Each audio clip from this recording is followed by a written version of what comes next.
The rain had stopped, but the bridge was still wet. Reflecting the pale light of the early morning, I stood there, hands trembling in my pockets, staring at the place where everything had started and ended. Her laughter still echoed in my mind, faint but sharp, like the last note of a song that refuses to fade. It had only been 3 weeks since we'd said goodbye. Yet the absence of her hand in mine felt like years. I didn't know why I had come back. Maybe 'cause this bridge wasn't just a crossing. It was a promise. The place where we had first met, where we'd shared secrets, where we'd sworn we'd never let go. Now, I wasn't sure if coming here was brave or foolish. I walked slowly to the center of the bridge, the wooden planks creaking under my steps. This was where we carved our initials years ago. With a small heart around them, I ran my fingers over the faded mark. Almost invisible now. Like us, the memory hit me hard. Her smile that day, the way her hair danced in the wind, how she whispered, "This bridge will always be ours." But now it felt like a stranger's words. I leaned against the railing, staring at the river below. The water rushed on, uncaring.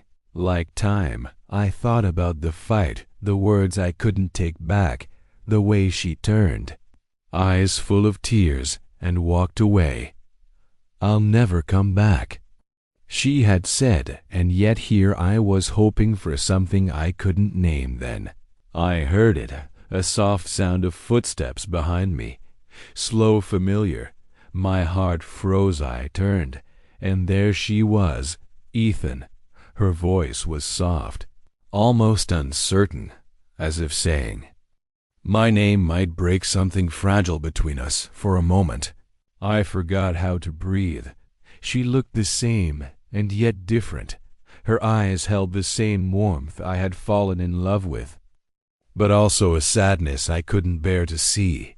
"I didn't think you'd come back," I said, my voice rougher than I intended. "I almost didn't." She stepped closer, her hands gripping the railing like it was the only thing keeping her steady. "But something told me you'd be here." The air between us was heavy, not angry, not bitter, just full of everything we hadn't said. "I'm sorry," I whispered. Her lips trembled. "I know, me too." For the first time in weeks, hope flickered, small, fragile, but real. She exhaled slowly, like she'd been holding her breath. "Since the day we parted, I replayed that night 100 times," she said. "The things we said, the things we didn't." I nodded, my throat tight. "Me too." The river roared below us, filling the silence. "I think we both wanted to win the fight," I admitted, "but we lost each other instead." Her eyes softened, glistening with tears. "I wasn't angry at you, Ethan. I was hurt, afraid you'd stop seeing me the way you used to." I stepped closer, not daring to touch her yet. I never stopped, not for a second. Her lips curved, just slightly, but it was enough to tell me maybe, just maybe, this wasn't the end. The clouds began to break, letting the soft light of dawn spill over the bridge. It painted her face in gold, and for a second it felt like nothing had changed, like we were still us. I kept thinking about the first time we came here, she said, a small smile tugging at her lips. "You brought me coffee in that paper cup and spilled half of it because your hands were shaking." I laughed quietly, surprised by the sound. "I was nervous. You were everything to me, and I still am." She asked, not accusingly, but softly, almost afraid of the answer. I looked straight into her eyes. "Yes, even now, even after everything." Her breath caught, and I saw her fingers twitch, as if she wanted to reach for mine, but wasn't sure she could. "We were young, Ethan," she whispered. We didn't know how to hold on when things got hard. But I don't want to lose what we had, not forever. Neither do I. I said, but we can't go back. We have to start again.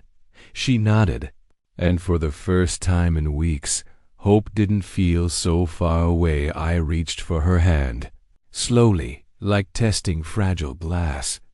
She didn't pull away. Her fingers slid into mine, warm and trembling. We've hurt each other, I said softly, but maybe that means we still care enough to feel it. She looked down, blinking back tears. I was scared we'd become strangers. Not strangers, I whispered, just lost. But we found our way back here. The river flowed beneath us, steady and strong, like it had been waiting all along. Do you think we can really start over? She asked. I nodded. Not like before, better than before. This time we know what we almost lost. For a moment, neither of us spoke. We just stood there, holding on, feeling the weight of goodbye slipping away. The first rays of sunrise broke over the horizon, flooding the bridge with soft golden light. She turned to look, her face glowing as if the morning itself had been waiting for her. It's beautiful, she whispered. It's ours, I said, watching her more than the sky for the chia. First time since everything fell apart. Her smile reached her eyes, and in that moment, I knew this wasn't just a bridge between two sides of a river. It was the bridge between yesterday and forever. She squeezed my hand. Promise me something, Ethan. Anything. No matter how hard life gets, we come back here. Not to run from it, but to remember why we started. I nodded. I promise. The wind carried her laugh across the water, and I felt something I hadn't in weeks. Pisu didn't rush to leave. We stood there as the sun climbed higher, talking about small things, coffee shops, old songs. The first time I taught her how to ride a bike, it felt like stitching pieces of us back together, one memory at a time. When it was time to go, she hesitated. Ethan, what if we fall apart again? I took a deep breath.